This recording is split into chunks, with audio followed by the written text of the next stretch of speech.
Pardon. Donc, je m'appelle Katia. Je suis chargée des clientèles chez Clérance. Donc, Clérance, la plateforme de préparation de missions de drone, de vos missions de drone. Et je suis chargée de clientèle. Donc, souvent, quand vous avez des questions, besoin de renseignements ou s'il y a quelques problèmes, quelques bugs sur la plateforme, c'est souvent avec moi que vous échangez via le chat de notre plateforme, via le mail ou par téléphone aussi. Donc voilà, n'hésitez pas si jamais il y a quelques problèmes ou besoin d'une formation particulière. N'hésitez pas, vous voyez mon numéro de téléphone. Vous pouvez aussi envoyer les mails à notre adresse du support. Et aussi, vous pouvez m'envoyer des messages via le chat de la plateforme. Je te laisse te présenter, Jordan. Oui, donc bonjour à toutes et à tous. Moi, c'est Jordan Perrin, je suis le PDG de Drone Ambition.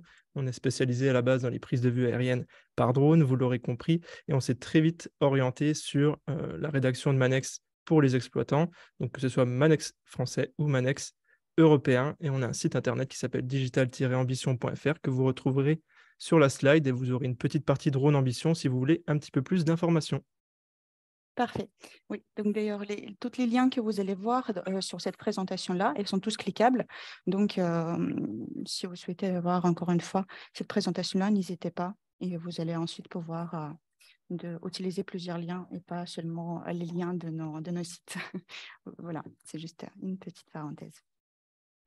Alors, j'admets encore quelques personnes et je pense on peut démarrer sur le sujet en lui-même, Jordan, ça te va? C'est parti. Parfait. Oh, pardon. Tac. Et voilà. Donc, on commencera par une petite introduction sur le Manex. On continuera avec la chronologie des évolutions de ce document majeur de l'activité de l'activité drone. Donc, ensuite, on verra des utilités et les risques. Ensuite, on regardera comment rédiger un Manex et sa structure plus en détail. Et donc, les différences avec Manex européen. Et on finira par une petite conclusion. Voilà, je laisse la parole donc à toi, Jordan.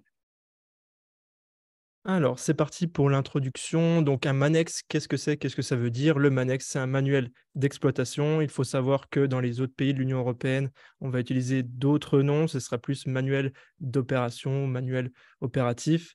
Mais le Manex, à quoi va-t-il vous servir? Il va vous servir à définir en fait votre exploitation globale de drone, donc soit dans votre structure, soit dans votre activité à titre personnel, et donc d'établir les différentes procédures qui sont dans votre activité de tous les jours, c'est-à-dire définir qu'est-ce que vous allez faire avant le vol, pendant le vol, après le vol, après certains incidents ou certains accidents, par exemple. C'est un document obligatoire à l'heure d'aujourd'hui pour les télépilotes qui sont formés avant fin 2024, donc un Manex français, et pour tous ceux qui vont arriver et qui voudront se conformer au nouveau scénario STS 1 et STS 2 on va en parler un petit peu plus en détail lors de ce webinaire, mais il vous faudra un Manex européen et vous conformer à ces scénarios européens.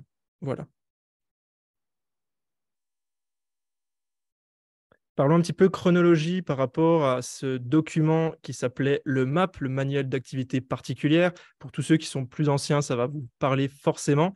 Donc, qui a été un petit peu spécifique, et ça, c'était avant le 31 décembre 2020. Je ne vais pas m'attarder longuement sur le MAP, ce n'est pas forcément important. À l'heure actuelle, c'est le manuel d'exploitation des aéronefs sans équipage à bord, donc le MANEX, depuis 2020, qui est indispensable pour les exploitants. On arrive très petit à petit, donc à partir du 1er janvier 2024, sur la phase de transition où vous pourrez avoir un Manex français ou un Manex européen, dépendant de votre cas de figure et dépendant des scénarios que vous voulez pratiquer. Il peut y avoir une petite spécificité, on le verra plus tard, mais sur le Manex européen, on pourra intégrer potentiellement les scénarios S1, S2, S3 en plus. Par exemple, si vous avez un télépilote qui a été formé sur ces scénarios-là, et par exemple un second télépilote qui a été formé sur les scénarios STS 01, STS 02, donc les nouveaux scénarios européens, il va y avoir des spécificités. Mais gardez en tête que, en général, dans la plupart des cas de figure, votre structure aura soit un Manex français, soit un Manex au format européen. Encore une fois, je le dis avec des grands guillemets, mais c'est très important de comprendre qu'en général, vous aurez soit l'un, soit l'autre. À partir de 2026, vous serez dans l'obligation totale si vous voulez pratiquer sur les scénarios STS 01, STS 02, qui sont des scénarios à risque, on va dire, faibles, voire modérés, selon les propos de la DGAC et de l'EASA. Et donc, vous devrez avoir un Manex obligatoirement. Voilà. Encore une fois, n'hésitez pas à poser vos questions. Katia reviendra dessus au fur et à mesure du temps. On a prévu des temps de pause pour vos questions. Petit point sur la forme de ce Manex, qui est un document que je vous conseille d'avoir sous format numérique et sous format papier lors de vos différentes missions, et surtout d'en fournir un à l'intégralité de vos télépilotes si vous avez plusieurs télépilotes dans votre structure, dans votre exploitation. Donc, le Canva est mis à disposition par la DGAC pour le Manex français. Vous avez le lien de téléchargement directement sur la slide. Ce Canva, il est plutôt facile à comprendre au premier abord, mais vous allez voir que dans l'introduction de ce Canva, vous avez tous les textes de loi qui sont utiles pour rédiger correctement votre Manex et pour comprendre la réglementation aérienne. Et vous allez vite comprendre que c'est très vite une consommation de temps assez énorme pour les exploitants de savoir tout ça et de rédiger son Manex correctement. Donc, le lien est présent. Pour la partie Manex européen, vous pouvez retrouver, on le verra aussi tout à l'heure, une disponibilité sur le site de l'EASA d'un canevas de Manex au format européen qui est écrit en anglais. Certains pays l'ont traduit déjà en français et vous pourrez vous en servir en tant que canevas, donc en tant que modèle. Mais pour le moment, on va se concentrer sur le Manex FR. Donc, je vais me permettre de changer la place de ma fenêtre pour voir un petit peu mieux les slides, comme ceci. Alors, au niveau de l'enregistrement, il faudra bien sauvegarder la référence de votre Manex dans votre compte Alpha Tango. Depuis hier, on a quelques problèmes techniques sur Alpha Tango et malheureusement, et je ne sais pas si ça va durer, vous ne pouvez plus enregistrer la référence de votre Manex sur Alpha Tango. Quoi que vous fassiez, vous ne pourrez pas le faire. En revanche, je pense que c'est soit un bug, soit un problème technique, soit une omission de leur part. Mais il faut savoir qu'à chaque fois que vous faites un Manex ou que vous avez fait faire le Manex par quelqu'un d'autre ou que vous avez été formé à rédiger ce Manex, il faut bien rentrer la référence, donc c'est-à-dire par exemple le nom de votre société plus un numéro derrière qui fera référence et ce sera votre édition de Manex. Et il faudra le rentrer sur le portail Alpha Tango. Donc, pour votre déclaration en tant qu'exploitant avant le 31 décembre 2023, vous pouvez rentrer un numéro de Manex provisoire, même s'il n'est pas rédigé. Je m'explique. On a souvent tendance à vouloir savoir qu'est-ce qu'il faut faire avant. Est-ce qu'il faut déclarer son exploitation avant et faire sa déclaration d'activité sur Alpha Tango, puis faire son Manex, ou inversement? Je vais vous dire, les deux sont valables. Vous pouvez le faire à n'importe quel moment. Le but étant d'avoir son Manex et sa déclaration d'activité avant de faire votre première mission et avant de faire vos premières déclarations ou demandes d'autorisation. Ça, c'est extrêmement important. Ensuite, au niveau de la mise à jour continue, il faut savoir qu'un Manex n'est pas figé dans le temps. Il faut le faire évoluer, premièrement, à chaque changement réglementaire, mais deuxièmement, à chaque changement dans votre exploitation de drone.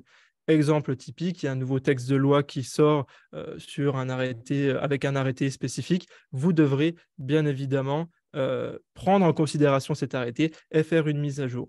Ensuite, il y a toutes les modifications qui sont liées à votre exploitation. Et là, c'est plutôt simple. Vous achetez un nouveau drone, vous avez un nouveau télépilote, vous avez changé le responsable entretien ou le responsable sécurité. Et donc, vous allez faire des modifications forcément sur votre Manex. Donc, archivez bien l'intégralité de vos éditions de Manex, bien évidemment, mais aussi les différentes éditions où il y a seulement des amendements qui vont être changés. Donc, les amendements, on le verra tout à l'heure, mais ce sont les parties vraiment minimes que vous allez changer sur votre Manex. C'est très important de les garder depuis le tout début de votre activité jusqu'à l'heure d'aujourd'hui.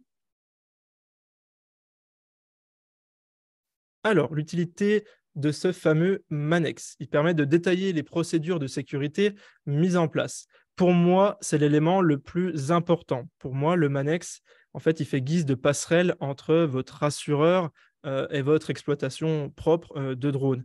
Quand vous aurez un gros pépin, quand vous allez crasher vos machines, même si elles sont de plus en plus performantes, on est tout à fait d'accord là-dessus en termes de sécurité et de vol. Mais si vous crachez votre drone sur un monument historique, une voiture, un enfant, une famille, il faut savoir que les procédures, c'est vraiment le procédure de sécurité, c'est le plus important. C'est l'élément majeur et vous l'aurez compris, en tout cas, la DGAC mise beaucoup là-dessus. Si, par exemple, vous oubliez d'écrire un télépilote sur le papier et que le jour où vous faites vraiment un gros pépin, ils vont se rendre compte que le télépilote fait partie de votre entreprise. Et limite, ce qui est le plus grave, c'est si vous avez mal défini vos procédures de sécurité plutôt que d'avoir oublié le télépilote. Enfin voilà, c'est un ordre de grandeur, mais c'est très important d'être très, très précis sur ces points-là. Ensuite, deuxième point, garantir la sécurité des personnes et des biens pendant les vols de drones. Effectivement, c'est l'utilité majeure. Vous allez décrire vos procédures. Comme tout type de fiche procédure que vous pourriez avoir dans votre entreprise, le Manex n'est rien de plus qu'une énorme procédure avec un petit peu plus d'informations, comme les informations de votre exploitation en elle-même. Mais de ce fait, c'est vraiment des fiches procédures que vous allez mettre à l'intérieur de votre Manex. Donc, troisième point, mettre en place des protocoles d'urgence en cas de problème. Ça, on va le voir aussi entre le Manex français et le Manex européen. Il y a pas mal d'évolutions de ce côté-là, mais il faut savoir que c'est extrêmement important, c'est-à-dire dès que votre drone il va sortir de la zone et que vous allez rentrer dans la zone tampon, donc dans la zone buffer, ou la zone, comme vous pouvez l'appeler, la zone de sécurité des tiers, par exemple, peu importe, si vous dépassez cette zone-là, qu'est-ce qui se passe, qu'est-ce que vous devez faire, quels sont les protocoles d'urgence que vous devez mettre en place, qu'est-ce qu'il y a à faire, même si ces protocoles d'urgence, il y a plusieurs paliers en fait, hein. Si ces protocoles d'urgence ne fonctionnent pas, qu'est-ce que vous devez faire s'ils ne fonctionnent pas, etc., etc. On peut aller très très loin comme ça et en général, c'est ce qui est recherché pour faire face à tout type de cas de figure. Qu'est-ce qu'il se passe maintenant quand vous n'avez pas votre Manex ou qui n'est pas conforme à la réglementation ou qui n'est pas conforme à votre exploitation? Eh bien, vous pouvez risquer une amende jusqu'à 75 000 euros et ou une peine de prison de 6 mois et aussi, bien évidemment, l'interdiction des vols jusqu'à mise en conformité en fait, avec la réglementation ou confiscation de votre matériel ou revente de votre matériel aux enchères. Et croyez-moi, ça arrive très souvent. J'ai beaucoup de télépilotes qui m'appellent parce que je rédige leur Manex en général. Et du coup, j'ai des cas très spécifiques. J'ai des personnes qui me consultent pour des cas très, très spécifiques. Et en général, il leur arrive souvent d'avoir des problèmes qui ne sont pas forcément liés au Manex, mais du coup, la gendarmerie confisque les drones et les revend, par exemple. Ça, c'est un risque qui peut arriver si vous n'êtes pas en conformité et si vous n'avez pas envie d'obtempérer. Parce qu'il faut comprendre que vous aurez en général un rappel à l'ordre, peut-être un deuxième rappel à l'ordre, mais en général, 3, ça ne passera plus. Je n'ai pas entendu de télépilote pour l'instant avec une amende aussi haute. Ça me paraît un petit peu excessif pour le moment, mais ça peut arriver si vous faites réellement n'importe quoi et que vous n'êtes pas en règle avec votre Manex. Voilà.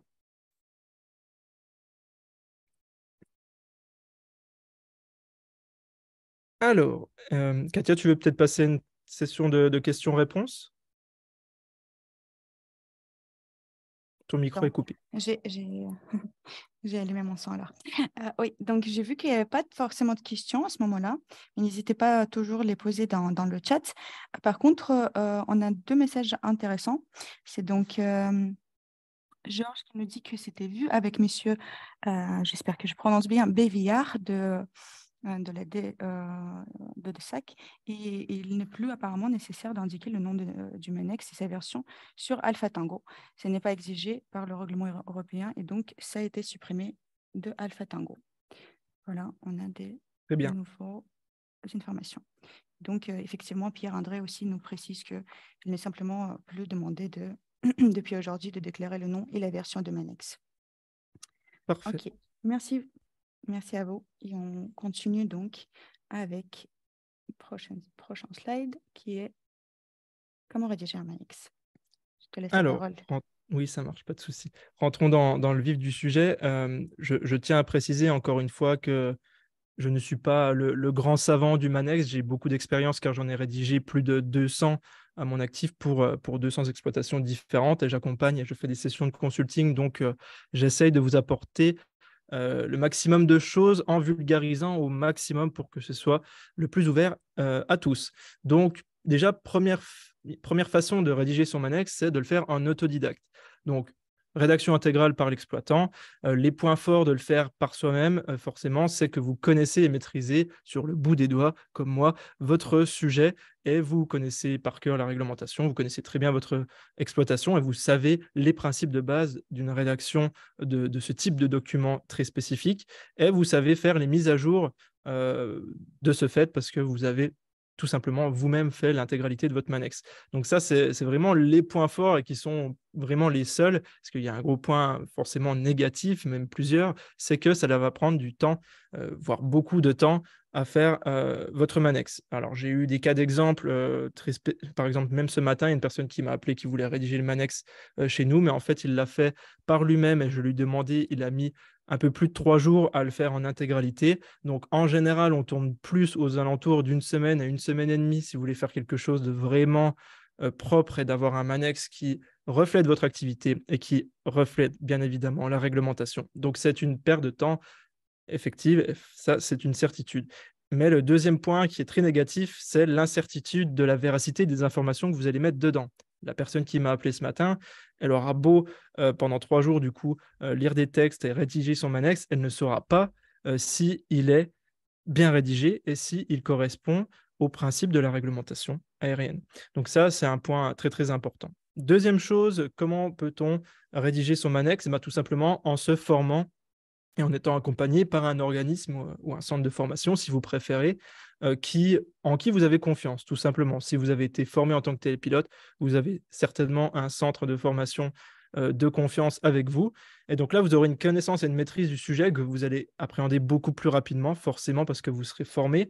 Les mises à jour seront également simples, mais vous aurez un autre point fort d'avoir été formé par un centre de formation, c'est d'avoir un centre référent ou une personne référente. En général, vous n'êtes pas livré à vous-même à la fin d'une formation, donc vous avez une personne sur qui compter, vous pourrez échanger avec lui et lui poser toutes les questions si vous bloquez sur des paragraphes du Manex. Alors, au niveau du temps, forcément, il y a le temps de la formation et il y a le temps de la rédaction par la suite. Donc, c'est presque des fois plus long, dépendant du cas de figure. Mais en général, voilà, on se tient sur une semaine et demie en moyenne, d'après mes propres statistiques et d'après tous les gens que j'ai eus au téléphone depuis ces 7 années. Et en général, c'est très coûteux. C'est la solution la plus coûteuse parce que vous payez le prix de la formation, ça c'est une chose. Mais ensuite, tout le temps que vous allez passer dessus, forcément, c'est de l'argent perdu. Pas perdu forcément, mais c'est de l'argent en tout cas qui est investi sur ce Manex. Et troisième option, qui n'est pas forcément la plus aimée par les centres de formation, et ce n'est pas forcément ce qu'on vous conseillera de prime abord en sortant de formation, c'est de déléguer la rédaction intégrale par une société tiers, comme la nôtre par exemple. Il y en a d'autres en France et il y en a d'autres dans les autres pays de l'Union européenne si vous voulez un Manex spécifique. Donc, les avantages, ils sont de ce fait beaucoup plus nombreux, économie de temps, donc vous allez passer entre 5 et 15 minutes, dépendant du prestataire que vous allez prendre, pour soit remplir un formulaire ou donner toutes les informations nécessaires. Il y a une fiabilité des écrits parce qu'en général, ces sociétés, elles ont fait face à des contrôles documentaires. Pour ma part, ça fait 2 fois que je me fais contrôler par téléphone, donc ce ne sont pas des contrôles inopinés, ce sont bien des contrôles documentaires, et ce qui fait qu'au niveau réglementaire, sur mes Manex et sur les Manex que je propose à mes clients, de ce fait, ils sont très bien rédigés et ils sont en tout cas clairs et fiables par rapport à la réglementation. Ce qui n'est pas forcément le cas de tous les prestataires, hein, donc faites bien attention par rapport à ça. Et vous aurez un référent, donc voilà, une personne avec qui échanger en cas de problème, en cas de mise à jour que vous voulez faire, comment ça se passe, etc. N'hésitez pas en tout cas à me contacter si vous avez des questions. Et une partie newsletter, donc ça c'est notre société qui la propose, c'est-à-dire qu'à chaque évolution réglementaire majeure, on vous envoie une newsletter qui vous dit de remplacer tel paragraphe par tel paragraphe ou de vous donner des indications très précises sur cette modification. Ça vous permet d'avoir une petite veille efficace par rapport aux mises à jour réglementaires de votre Manex. Ensuite, les points négatifs, effectivement, c'est coûteux, mais je n'ai pas marqué très coûteux, j'ai bien marqué coûteux parce qu'en général, c'est moins cher qu'une formation, en tout cas à l'heure où je vous parle. Le gros point négatif, en fait, le seul point noir de la partie de délégation, c'est que vous allez manquer de connaissances parce que vous ne serez pas informé par vous-même sur les différents articles, les différentes lois, et ça, c'est le seul et unique point négatif. Mais il faut comprendre que 80% des télépilotes qui m'appellent, des exploitants, pardon, ils ont un manque de temps. Ils ne sont pas contre dépenser de l'argent pour aller plus vite et avoir un Manex qui est fiable, qui est plutôt bien écrit et qui leur donne de toute façon, même s'ils ont quelques modifications à faire, une base énorme et un gain de temps considérable. Voilà, voilà pour ces 3 points qui sont tout de même très importants. Rentrons dans le vif du sujet maintenant avec les étapes de rédaction. On va aller sur quelques points, on va aller un petit peu plus vite parce que j'ai déjà fait quelques points tout à l'heure, mais sur d'autres, on va se concentrer. Et on va faire un parallèle entre le Manex français, bien évidemment, et le Manex au format européen. Donc, quand je dis format, c'est juste une déclinaison en fait du Manex qu'on connaît si bien avec les nouvelles règles que nous impose l'Union européenne. Donc, le point numéro 1, c'est de s'instruire. C'est l'un des points les plus longs, c'est quasiment le point le plus long, de lire l'intégralité des articles, des guides qui sont mis à disposition, de comprendre le Canva, de comprendre toute cette réglementation et l'écosystème qui est lié au pilotage de drones et à la gestion d'une exploitation surtout. Donc, deuxième point, définir l'exploitation globale, les télépilotes, les drones. Ça, c'est le point, on va dire, le moins long. C'est un des points les moins longs, en tout cas. C'est très simple. Il va falloir définir quels sont les responsables de chaque on va dire chaque secteur de votre exploitation de drone, donc la sécurité, la formation, le dirigeant responsable, etc. Il faudra faire un listing des télépilotes et il faudra également faire un listing de tous les drones que vous utilisez, pas forcément ceux que vous avez en permanence dans votre exploitation, mais ça peut être des drones de location, par exemple. Donc, troisième gros point, troisième grosse étape de la rédaction de votre Manex, c'est de télécharger le Canva. À ce stade, vous avez 2 liens qui vous sont offerts ici sur ce PowerPoint. Vous avez le Canva Manex FR qui est disponible sur le site de la DGAC, donc qui est le Canva officiel et il sera encore présent, je pense, pendant 2 bonnes années. Et vous avez le Canva Manex EU qui est disponible en anglais sur le site de l'EASA et que vous retrouverez tout en bas de la page que nous vous avons fournie. Donc, il est en anglais. Il y a certains de nos collègues dans d'autres pays. Il me semble que la Belgique ou je ne sais plus quel pays, mais je vous laisserai vous renseigner. Mais il y en a qui ont déjà traduit correctement en français ce Canva, mais libre à vous avec les outils que vous possédez à l'heure d'aujourd'hui pour le traduire et vous le comprendrez forcément. Donc, ce Canva est un petit peu différent, forcément. Pour moi, je trouve qu'il est plus fiable, plus intéressant et surtout plus complet. Et donc, voilà, ça va nécessiter un petit peu plus de temps. À titre d'exemple, les Manex au format français qu'on rédigeait jusqu'à l'heure d'aujourd'hui faisaient entre 25 et 35 pages, voire 40 pages, contrairement à Manex au format européen, comme nous, on les commercialise en tout cas, qui font en général entre 50 et 70 pages. Donc, c'est tout de suite un petit peu plus complet. On n'écrit pas pour écrire, mais c'est quand même important de le préciser. Petite parenthèse, vous voyez, on a mis télécharger sur le site de l'EASA SAIL 2 tout à la fin. On a écrit, ça veut tout simplement dire risque modéré en fait, et ça considère un petit peu les scénarios en catégorie spécifique, donc les STS 01 et 02.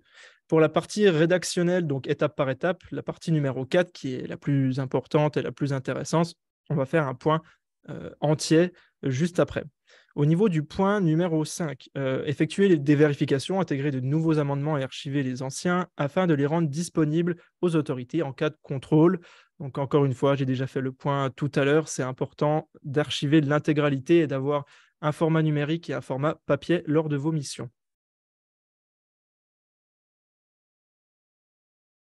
Rentrons dans la structure de votre Manex français. Donc, je le répète, le Manex français, c'est pour ceux qui ont été formés et qui veulent évoluer dans les scénarios S1, S2, S3 ou en catégorie ouverte et qui ont besoin d'un Manex pour opérer jusqu'à fin 2026. Et on va faire à chaque fois le parallèle avec le Manex européen pour tous ceux qui veulent évoluer dans les scénarios européens, donc STS 01 ou STS 1 si vous préférez, et STS 02, à partir du 1er janvier 2024 et jusqu'à l'infini. Voilà. Donc, c'est très important de bien comprendre ça par rapport à la chronologie. Petite parenthèse également, il faut bien comprendre que si vous switchez des scénarios standards nationaux, donc les S1, S2, S3, et que vous voulez opérer en STS, scénario donc, qui sont spécifiques et qui sont avec la nouvelle réglementation européenne, vous devrez bien évidemment ne jamais faire marche arrière. C'est-à-dire qu'une fois que vous avez passé ce cap, vous ne pouvez pas faire demi-tour. Un exemple concret, c'est si vous êtes en France et que vous voulez évoluer le 1er ou le 2 janvier 2024 en Italie, vous allez forcément avoir besoin de ce Manex. Bon, là, j'exagère un petit peu parce que le premier semestre 2024, 2024 va être un petit peu perturbé parce qu'on n'a pas encore les formations pour former à ces scénarios qui sont disponibles en France. En tout cas, voilà, les centres de formation vont arriver très vite sur ce sujet, j'en doute pas. Mais voilà, si vous voulez évoluer en Italie et que vous voulez revenir en France et vous servir des S1, S2, S3, ce ne sera plus possible en soi parce que vous aurez switché sur les scénarios européens. Donc, il y aura toujours une introduction sur votre Manex. Donc, l'exploitant s'engage à appliquer et à respecter toutes les dispositions réglementaires relatives aux aéronefs sans équipage à bord. Et cette introduction, si vous voulez, c'est tous les paragraphes, les textes de loi en fait, qui sont écrits sur la première page, juste avant votre couverture ou votre page de garde, et qui sont les textes de loi officiels et utiles. Alors, on n'est pas forcément obligé de laisser cette première page et de noter ces textes de loi et de les référencer ici. Alors, en tout cas, sur le Manex français, ce n'était pas une réelle obligation. Mais par contre, sur le Manex européen, je pense que ça va être de plus en plus intéressant de garder cette structure-là. Donc, une page d'introduction ou plusieurs pages qui référencent l'intégralité des textes de loi en vigueur et des différents articles. La couverture est, en tout cas, voilà, ça ne change pas vraiment pour le Manex français ou européen, d'accord. Donc, la couverture et les coordonnées. Donc ça, il y a un petit changement. Donc c'est plutôt simple, hein. Vous aurez une couverture, comme on l'a vu sur les slides précédents, avec nom, prénom, nom de l'exploitant, numéro du AS, etc. etc. Et tout ça, ça ne change pas. C'est vraiment pour que c'est la page la plus importante. On va dire que s'ils contrôlent, ils vont déjà regarder cette page-là et voir si c'est sérieux ou pas. Et si vous avez au moins un numéro d'exploitant UAS, c'est déjà assez important. Mais après, on a la partie coordonnées, où avant, on avait les coordonnées uniquement de l'exploitation. On pouvait avoir les coordonnées des télépilotes. Mais sur le Manex européen, la petite différence, c'est que moi, ce que j'ai constaté en tout cas, et sur les différents Manex européens que j'ai pu voir dans différentes langues aussi, en termes de Manex finalisés, hein, je parle bien, parce qu'on a fait une étude de marché globale et du coup, j'ai étudié tous les Manex qui étaient proposés par différentes structures. Et donc, ce que j'ai pu remarquer, c'est que les coordonnées des télépilotes devaient être beaucoup plus complets, devaient être inscrits sur la page numéro 2, par exemple. Et donc, ça veut dire que vous aurez un Manex différent pour chaque télépilote, entre guillemets différent, parce qu'il n'y a que ces informations-là qui vont changer. Mais en fait, ça permet de mettre un nom sur le télépilote en question et de savoir qui fait les choses, quoi. Donc ça, c'est important. Tableau des mises à jour, donc ça ne change pas. En fait, c'est un petit tableau que vous mettez directement sur le Word qui vous numérote l'intégralité des pages. Et si vous faites un amendement, vous aurez vos numéros d'amendement sur ce tableau avec la date en question et les informations que vous avez changées. Et vous pouvez avoir du coup ce tableau qui est totalement à zéro, par exemple, si vous faites des nouvelles éditions. Moi, j'ai tendance à faire, quand je change plus d'une ou deux pages, à faire une nouvelle édition intégrale. Ça ne vous perd pas beaucoup plus de temps. Moi, je trouve ça beaucoup plus pratique plutôt que de mettre des amendements de tous les côtés. Voilà, encore une fois, c'est un petit conseil que je peux vous donner. Donc, ce tableau ne change pas. L'organigramme de l'exploitation est simple. C'est ici que vous référencez les responsables de chaque secteur de votre exploitation. Donc, en général, il y a le dirigeant responsable, responsable sécurité et suivi, responsable formation, etc., etc. Donc, vous faites un organigramme avec tous ces différents responsables. Ce n'est pas à cet endroit-là qu'on va référencer les télépilotes, c'est bien à cet endroit où on référence l'intégralité des responsables. Ensuite, on passe sur l'activité principale de l'exploitation. Et là, forcément, je vous invite à être pas forcément trop large, mais dans l'idée, si vous voulez que votre Manex, entre guillemets, vous serve le plus longtemps possible et que ça vous évite de changer à chaque fois l'activité principale de l'exploitation, car on peut arriver à faire de l'exploitation, de l'inspection technique, pardon, puis après faire de l'inspection technique de toiture. Et voilà, sur le Manex, si on ne l'a pas écrit, forcément, c'est un petit peu bloquant. Bref, voilà, essayez d'être assez large. Moi, j'ai prévu pas mal d'activités spécifiques comme la photogrammétrie, la photo, la vidéo. ce genre d'activité qui est classée dans observation, si vous vous rappelez de l'ancien Manex ou du MAP. Mais du coup, voilà, c'est important de mettre les activités principales et secondaires quand même de votre exploitation. Ce sera très bien de voir large. Au niveau des moyens techniques, donc là, hein, ce qu'on vous dit là, c'est la partie générale, donc c'est dans l'ordre un petit peu que ça doit être dans votre Manex français. Au niveau des moyens techniques, donc c'est les équipements utilisés pour le vol et leur entretien. Donc, effectivement, pour le vol, on ne se sert pas que d'un drone. Il y a la radiocommande, il peut y avoir le casque, le gilet fluo, la rubalise, les plots, et il peut y avoir tous les équipements pour nettoyer vos parachutes, pour tester les batteries, etc. C'est vraiment tous les moyens techniques qui sont mis à votre disposition. Au niveau des télépilotes, encore une fois, un simple listing avec des petits points qui listent l'intégralité des télépilotes qui sont présents dans votre exploitation. C'est juste parfait. Voilà pour cette première partie, plutôt simple, c'est un peu le plus simple, on va dire.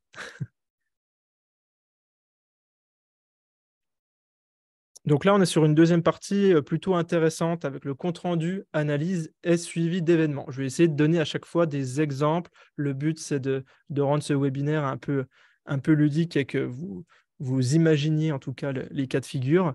Donc, compte-rendu, analyse et suivi d'événements. À l'heure d'aujourd'hui, c'est les fiches Crésus qui priment, c'est-à-dire pour faire remonter vos comptes rendus d'événements. S'il y a eu un incident ou tout type d'accident, c'est important de faire remonter ces informations. Si vous avez un crash ou que vous avez un problème majeur et que c'est dans un autre pays de l'Union européenne, ce sera bien normalement la fiche Crésus que vous devez remplir et transmettre à la DGAC en fait, de votre territoire, donc la DGAC pour la France, et pas le faire dans le pays en question où le problème est survenu. Peut-être qu'il va falloir faire doublon et faire une fiche Crésus et potentiellement peut-être une autre fiche de remontée d'événements dans le pays en question. Ça reste à définir, mais n'oubliez pas la fiche Crésus. Avant, ça s'appelait la fiche REX, donc pour retour d'expérience ou remontée d'expérience, je crois. Et donc, ça, c'est très important de définir. Là, dans le Manex, vous allez mettre cette fiche en fait en annexe, ou du moins donner le lien référent pour trouver cette fiche. Mais il faut expliquer en fait en détail comment vous allez remplir cette fiche, qui va le faire, à quel moment vous allez l'envoyer, à qui vous allez l'envoyer. Voilà, c'est très important de faire une procédure en fait à chaque fois. Deuxième point important, le bilan annuel d'activité. Donc ça, cet élément, vous allez devoir le faire. C'est un petit document, si je puis dire, ou plutôt un petit questionnaire que vous devez répondre sur AlphaTango. Le bilan annuel d'activité se fait à partir du 1er janvier de chaque année, en général jusqu'à la fin du mois de janvier de chaque année, et permet de référencer, de comptabiliser l'intégralité des heures de vol que vous avez fait dans tel ou tel type de scénario, dans l'intégralité de votre exploitation. Donc, encore une fois, plein de façons pour comptabiliser ces heures. Il faut juste comprendre que la nouvelle réglementation européenne mise beaucoup plus, en tout cas, on va faire beaucoup plus attention à ça, c'est-à-dire qu'il va vous falloir un logbook, un journal de vol, un journal de bord, potentiellement un journal de vol pour chaque drone et plutôt que pour chaque télépilote. Bref, ça va être très vaste, vous allez avoir beaucoup plus de documents à remplir. En tout cas, ce sera préférable de le faire. À l'heure actuelle, c'était bien de le faire, mais ça reste assez limité. Je veux dire, si vous aviez juste un logbook pour chaque télépilote, c'était suffisant. Donc, où vous notez tel jour, telle mission, dans tel scénario, avec tel équipement, c'était suffisant. Maintenant, ce qu'il faut, c'est vraiment avoir ça également pour chaque drone. C'est-à-dire, vous aurez un peu à l'inverse, avec le drone DJI Mavic Mini 4, vous aurez la prestation, le nom du télépilote, le jour, etc. Donc, il faut un peu le doublon, et ça, c'est hyper important. Et il faudra aussi, sur le Manex européen, encore une fois, un genre de logbook général, donc qu'on va appeler plutôt un journal de bord, où vous aurez l'intégralité des télépilotes avec les vols en question, plutôt que d'avoir chaque télépilote individuel avec un logbook. Voilà, je sais que ça paraît un peu complexe, mais pour le Manex qui va arriver, c'est très important d'avoir ces documents en annexe. Donc, je vais laisser juste Katia présenter leur outil qui permet de comptabiliser plutôt facilement, plutôt que de vous mémoriser, de rentrer le soir au bureau, de noter les heures de vol et de noter le scénario en question. je pense que Clearance peut apporter vraiment un gros plus là-dessus. Donc, effectivement, pour ceux qui utilisent déjà notre suivi de l'activité ou qui ne nous connaissent pas encore, Clearance vous permet de archiver vos missions avec précision du temps effectivement volé pour celle-ci et précision sur télépilote, scénario de vol et domaine d'activité. Donc, ce qui est intéressant, c'est que tous les domaines d'activité que vous voyez ici, qui vous seront proposés par le formulaire d'archivage sur notre plateforme, il correspond à 100% aux catégories de bilan annuel d'activité sur Alpha Tango. Donc, si donc vous utilisez Clearance et tout au long de votre activité, vous archivez vos missions au fur et à mesure et vous mettez le temps de voler effectivement voilà, à 10 minutes près, on va dire. Vous pouvez à la fin avoir en clic toutes les données sur l'année et en fait voir directement les heures volées et les donc entrer dans votre compte Alpha Tango très rapidement et donc ne pas chercher voilà, dans le contrôleur de votre drone et dans vos plusieurs fichiers, etc. C'est possible de centraliser tout ça sur Clearance. Voilà. Ok, je vois qu'on a quelques questions, donc je pense qu'on pourra faire un petit pass là-dessus. Et donc, d'ailleurs, je n'ai pas remarqué, il y avait un petit message tout au début. Il y a Patrick de la tour de Moranx qui te passe le bonjour. C'est gentil. Salut Patrick. Ok, donc ensuite, passons par la première question. Enfin, tout à la fin. Alors, donc c'est... ouais, effectivement, c'est Arnaud Bertrand qui nous demande est-ce que Clérance envisage de jouer ce rôle de déléguer, donc déléguer la rédaction du Manex, compris dans le coût annuel de l'abonnement. Donc, non, effectivement, Clérance, pour le moment, n'envisage pas cette option-là, puisque nous ne sommes pas d'experts déjà dans la rédaction du Manex, et encore moins dans la rédaction de nouveaux Manex européens.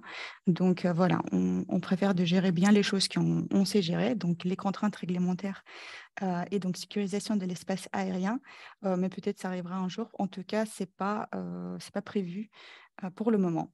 En tout cas, voilà, on a décidé d'organiser. On a quand même des questions qu'on reçoit souvent sur ce port et on essaie voilà, de vous proposer des sujets de webinaires, de ces discussions pour vous donner, pour pouvoir vous informer au mieux, mais malheureusement, on ne pourra pas jouer le rôle d'expert dans cette question-là.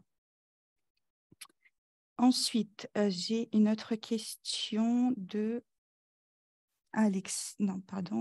Frédéric. Alors, attendez, il y a des messages qui arrivent et du coup, ça me... Ok, voilà, Frédéric. Dans cette phase de transition, est-il possible d'indiquer quand on vole en S1, S2, S3 et en STS? Donc, est-ce que dans cette phase de transition, Jordan, on peut indiquer, est-ce que c'est possible d'indiquer sur son Manex les scénarios nationaux plus les scénarios en STS du coup? Alors, comme je l'ai dit tout à l'heure, soit vous évoluez dans toute votre exploitation avec tous les télépilotes qui sont dans votre exploitation jusqu'à fin 2026 en S1, S2, S3, si vous avez tous été formés avant et que vous voulez opérer dans ces scénarios-là, vous avez un Manex français, pas besoin de mentionner quoi que ce soit sur la réglementation européenne, vous restez en l'état. Deuxième option ou deuxième solution, vous décidez de vous former et de former vos télépilotes au nouveau scénario STS 01 et 02 à partir de la fin du premier semestre 2024, je pense. Et là, vous aurez obligatoirement, si vous voulez évoluer dans ces scénarios-là, besoin du Manex européen. En revanche, comme je l'ai dit, la petite spécificité qu'il peut y avoir, par exemple, c'est comme mon cas de figure à moi à l'heure actuelle, j'ai été formé, comme beaucoup d'entre vous, avant la fin d'année 2024, forcément. Et donc, j'ai bien mon Manex français. je veux m'en servir dans mon cas de figure, encore une fois, c'est mon choix, m'en servir le plus longtemps possible, et parce que j'évolue principalement en France, donc c'est pas problématique. Et donc jusqu'à fin 2025, je veux m'en servir. Mais j'ai une problématique qui rentre en ligne de mire, si je puis dire, c'est que je vais embaucher un salarié qui va être télépilote et qui va être formé au STS 01 et 02 quand les formations seront disponibles. Parce que, par exemple, si vous avez un nouveau salarié qui n'a pas du tout les compétences, malheureusement, vous n'aurez pas le choix parce qu'il n'y aura plus que ce type de formation qui va exister. Donc, ce qui veut dire que vous pourriez très bien, il va falloir passer votre Manex en fait, d'exploitation de votre exploitation au format européen intégralement. Il faut partir sur la base du format européen et d'inclure en fait les notions sur les scénarios S1, S2, S3 qui sont indispensables, ou sinon faire en fait, soit faire un Manex avec les deux, mais qui ne permettra pas à tous les télépilotes d'opérer dans les scénarios en question. C'est-à-dire que moi, par exemple, je pourrais opérer en S1, S2, S3, et mon salarié pourrait opérer, par exemple, peut-être en STS 1 et 2. Encore une fois, je mets des grands guillemets par rapport à ça. Je pense qu'il y a des personnes dans le chat qui sont aussi très calées par rapport à ça, mais ou sinon d'avoir du coup potentiellement deux Manex dans une même exploitation, même si totalement différent, même si je ne le recommande pas, et potentiellement avoir le Manex pour, par exemple, moi, Jordan Perrin, un Manex FR, et mon salarié un Manex EU. Mais encore une fois, ça, je ne pense pas que ça va être le cas de figure qu'il va falloir privilégier. On va attendre les derniers textes de loi, les derniers arrêtés qui vont arriver. C'est une situation extrêmement complexe, mais de toute façon, vous ne pourrez pas, en tant que, si vous êtes télépilote seul, c'est une certitude, vous pourrez opérer que ce soit dans un type ou dans l'autre, dans un type de scénario ou dans l'autre. Euh, Ça, c'est mon avis personnel, encore une fois. C'est assez complexe de voir où ça va aller. C'est surtout assez complexe dès que vous allez rentrer avec des nouveaux salariés qui vont se former sur ces nouveaux scénarios. Je ne sais pas si j'ai à peu près répondu à la question. Je suis désolé, ça reste un petit peu vague sur ce sujet-là parce qu'il faut qu'on en sache nous-mêmes un petit peu plus pour pouvoir vous en dire plus. Parfait. Alors, j'ai une autre question donc de Guy qui nous demande, je viens de passer mon CATT où il est indiqué période de validité illimitée alors qu'en 2026, CATT est Manex à refaire. Donc oui, effectivement, le CATT, le fameux certificat, sera plus, en fait, vous devez en quelque sorte faire, si ce n'est pas encore fait, faire votre déclaration d'activité sur le site Alpha Tango jusqu'à 31 décembre donc de 2023, mais ça c'était précisé déjà par plusieurs participants. Et donc, oui, on est vrai, mais le CATT ne servira plus à rien à partir de donc 1er janvier 2024 si vous n'êtes pas déclaré en tant qu'exploitant dans ces scénarios-là. Je ne sais pas si tu as quelque chose à ajouter, Jordan. Non, non, c'est plutôt clair. En tout cas, c'est une certitude qu'à partir du 1er janvier 2026, ça c'est la certitude, c'est que ce CATT ne servira strictement plus à rien. Vous pourrez le mettre à la poubelle. Ouais, malheureusement, c'est pas comme ça que s'est passée cette transition. Alors, j'ai deux questions même de Jean-Michel. Comment comptabiliser en janvier les heures des vols d'entraînement en catégorie ouverte effectuées l'année précédente? Alors, Mhm. c'est les heures d'entraînement, je pense, qui veut dire les heures qui ne sont pas justement comptabilisées par clearance. Alors ça, je pense que c'est plus pour toi la question, Katia, et c'est potentiellement intéressant ce qui pose comme question. Je crois que les heures d'entraînement, vous pouvez les rentrer comme dans la catégorie autre. Il y avait pas sûr qu'il y a une catégorie spécifique pour entraînement, mais vous pouvez du coup le entrer en tant qu'autre si vous avez bien comptabilisé toutes vos heures d'entraînement. Je pense que ça peut passer par cette catégorie-là, mais je me noterai au cas où cette question quand même. C'est intéressant. Ok. Et deuxième question de Jean-Michel. Donc, si on ne fait que des éditions, ça a intermédiaire, comment sont tracées les modifications successives, sachant qu'à ma connaissance, le tableau de modification est théoriquement effacé à chaque nouvelle révision. Exactement. Et c'est pour ça que on a bien précisé au début du webinaire que à chaque édition de Manex, il faut bien faire une nouvelle déclaration d'activité. Alors là, la grosse problématique qu'on a à l'heure d'aujourd'hui, effectivement, c'est qu'on n'a plus la possibilité de mettre le numéro de référence quand on fait notre déclaration d'activité sur AlphaTango. Donc, c'était le cas jusqu'à avant-hier. Là, ce n'est plus le cas. Donc, effectivement, c'est peut-être un peu plus délicat, mais je pense que ce soit amendement et que vous conserviez chaque page amendée ou que vous conserviez des nouvelles éditions en entier, je pense pas que ça va prendre beaucoup plus de place dans vos stockages. Et en tout cas, faites-le. Même s'il n'y a plus besoin de mettre le numéro de référence. Et pour moi, je ne vois pas comment ils vont procéder pour que ce soit efficace et fiable pour surveiller les exploitations si on ne peut pas rentrer ce numéro-là quelque part. Parce que la seule façon de savoir si on avait un Manex et qu'il était effectif, c'était la déclaration d'activité. Alors d'aujourd'hui, et malheureusement, là, on ne peut plus le rentrer nulle part. Donc, il y en a beaucoup qui l'ont dit a priori dans le chat dès le début.